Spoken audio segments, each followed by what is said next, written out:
군사혁명위원회는 첫째, 반공을 국시의 제1위로 삼고 지금까지 형식적이고 구호에만 그친 반공태세를 재정비 강화할 것입니다.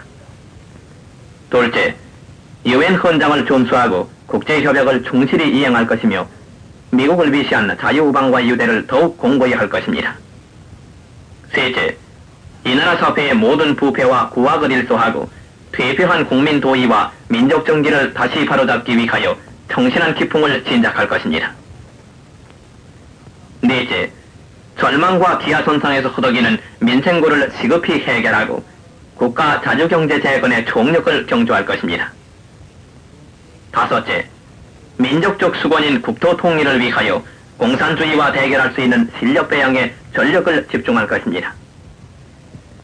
여섯째, 이와 같은 우리의 과업이 성취되면 참신하고도 양심적인 정치인들에게 언제든지 정권을 이양하고 우리들 본연의 임무에 복귀할 준비를 갖추겠습니다. 여러분 안녕하십니까. 오늘 실록 박정희 현장에 나왔습니다. 바로 5.16 혁명 전야의 긴박한 순간을 직접 현장을 둘러보면서 여러분들에게 스토리텔링 하기 위해서 실감나게 보여드리기 위해서 여기 나왔습니다. 물론 여러분들이 그동안에 많은 질책과 또 도움 말씀과 격려의 말씀을 해주셨는데 앞으로는 가능하면은 현장 위주로 여러분들에게 보여드릴까 합니다. 오늘도 멀리 대구에서 서석구 변호사님 오셨습니다. 반갑습니다. 네, 반갑습니다. 네, 앞으로 특별히 이 현장을 주로 그렇죠. 다니면서 보여드리면서 예. 말씀을 나누도록 하겠습니다. 오늘 저 물레공원하고 또 한강인도교 예. 참 역사적인 두 군데. 예. 예. 이용문 장군이나 부상 시인들과의 그 숨겨진 일화도 좀 소개해 주시죠. 예. 박정희 장군은 1953년 6.25 끝나가는 무렵이죠. 지리산, 알치산 토벌단장에서 전사한 이용문 장군을 많이 흉내했어요. 이용문 장군은 여성 반란 사건 때 사형에 선고된 박정희 장군을 금융운동하는 걸로 분명을 했고요. 그리고 또 그래서 무기로 감명을 되도록 도와줬고, 또 복엽적이던 그 박정희를 정보고 공간으로 전입시키고, 또 그 위에 육군 소로로 현역 복귀시키는데도 상당한 그 소리를 해줬다는 겁니다. 그래서 이용문 장군이 박정희한테 부상 시인을 소개하면서 이 사나이 예. 박정희 이용문 장군도 아까운 인물이고 또 부상 시인은 또 숨겨진 일화가 많다면서요. 그렇죠. 부상 시인은 유명한 시인이잖아요. 네. 근데 한경남도 원산에서 태어나가지고 일본 그 니혼대학 종교학과를 졸업했대요. 예.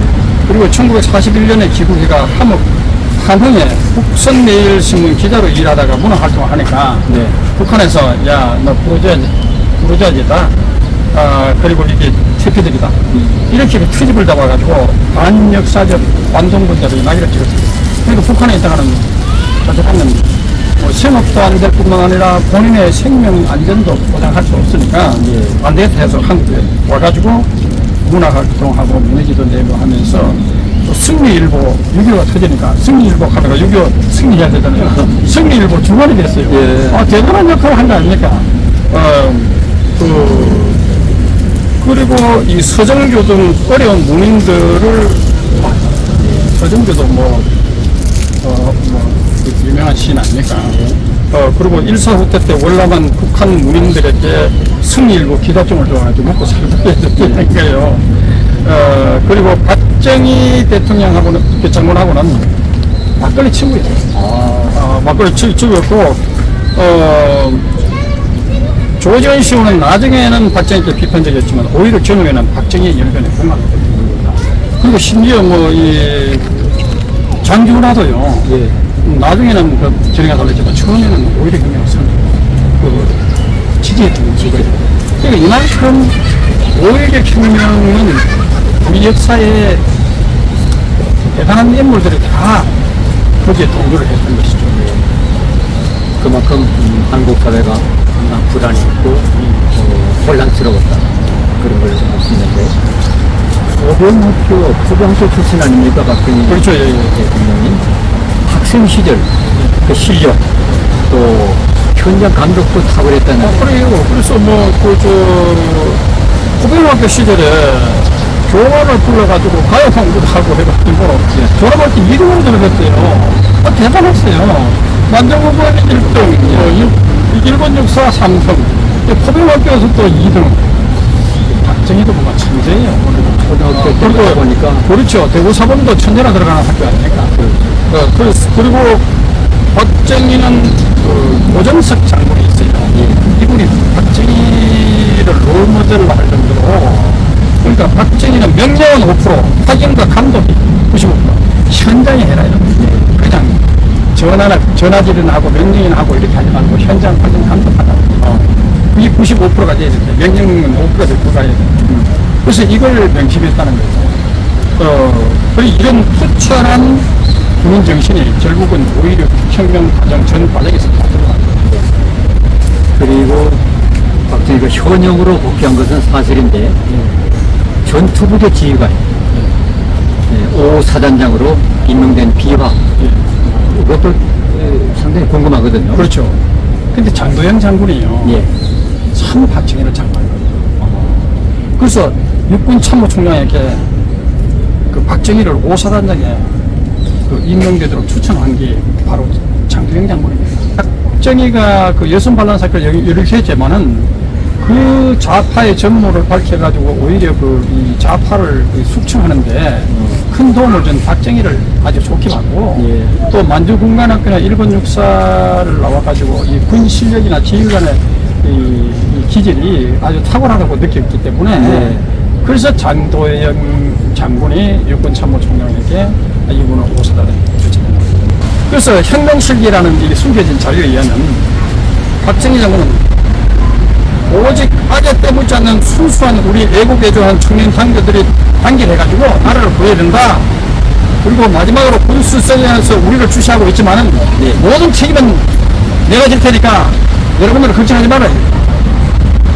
그래서 모든 책임은 박정희 개인이 지겠다는 이 강력한 책임이시고, 사병들에게, 장교들에게, 동료들에게 이런 의식을 갖게 한 것이 오히려 혁명을 성공시킨 중요한 원인이기도 해요.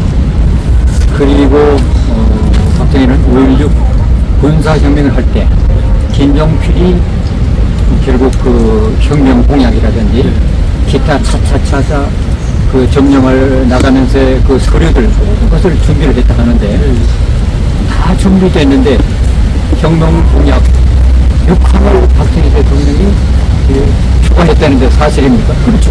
그러니까 방어 국시하고 하는데 마지막에 뭐를 했는가 하면은, 이와 같이 우리의 가압이 성취되면 참신하고도 양심적인 정치인들에게 언제든지 정권을 이양하겠다. 이 조항을 본인의 임무에 부탁하겠다. 이 조항이 어떻게 보면 나중에 자기의 적시가 됐지만은, 그러나 박정희 대통령 그 당시에는 내가 정권력이 있어서 그런 것이 아니고, 우리가 언제라도 참신하고 좋은 정치인들이 나타나면 정권을 이양하겠다. 이 마음은 진심이었는 거죠. 그리고 그 혁명 공약은 뭐 1항에서 5항, 6항이 보면 너무너무 잘 되어 있어요. 또 1항 반공을 국시하고 2항은 또 미국을 비롯한 자유국가와 또 유엔 헌정을 준수하고 얼마나 국제적인 감각이 있습니까? 또 부패 무능하고 또 그 도탄에 빠진 민심을 보호하고 이 여러 가지 그 나라를 도와줬다는 예고심이 절절히 나타나기 때문에, 제가 그때 그 5.16 혁명이 일어났을 때 그 고등학교 다녔어요. 고등학교 다녔는데 이 벽보에 뭐 5.16 혁명 이제 전단지가 붙어 있어요. 전단지가 붙으면 사람들이 쫙 모여보는 거죠. 그리고 다 이 박수 치고 사람들이 이거 정말 뭔가 우리가 군사임을 잘해준다. 이렇게 얘기한 거죠. 이런 분위기가 사실은 보면 혁명 공약을 너무너무 잘 작성했고, 결국은 5.16 혁명 주체 세력들이 참 위대한 애국심과 자유민주주의 신념, 이런 것들을 가지고 있었기 때문에 하나님께서 결국은 기름 부어준 거 아니냐. 이 5.16 혁명을 가능하게 한 중요한 원인 중에 또 하나가 민주당 정권이 용공 세력에 대해서 너무 관대했다. 그래서 혼란이 더욱더 가중되었다. 이런 것이 이 군인들이 인식을 같이 했다는 것도 그렇죠. 볼 수 있을 것 같습니다. 군인들은 애국심을 먹고 사는 사람들 아닙니까? 그렇죠. 북한은 세습 독재를 하고 있으니까 저놈들이 얼마나 도발을 자주 했습니까? 그런데 자유당 정부도 부패하고 무능했지만 민주당 정부는 용공 세력에 대해서 더 허물허물하고 반대했는 거지. 왜냐하면 뭐 그때 4.19가 일어나가 완전히 무법처지되고 뭐 가자 북으로 오라 남으로 해가지고 용공 세력들이 반려를 해도 장면 정부 아무 그거 신경 안 쓴 거예요.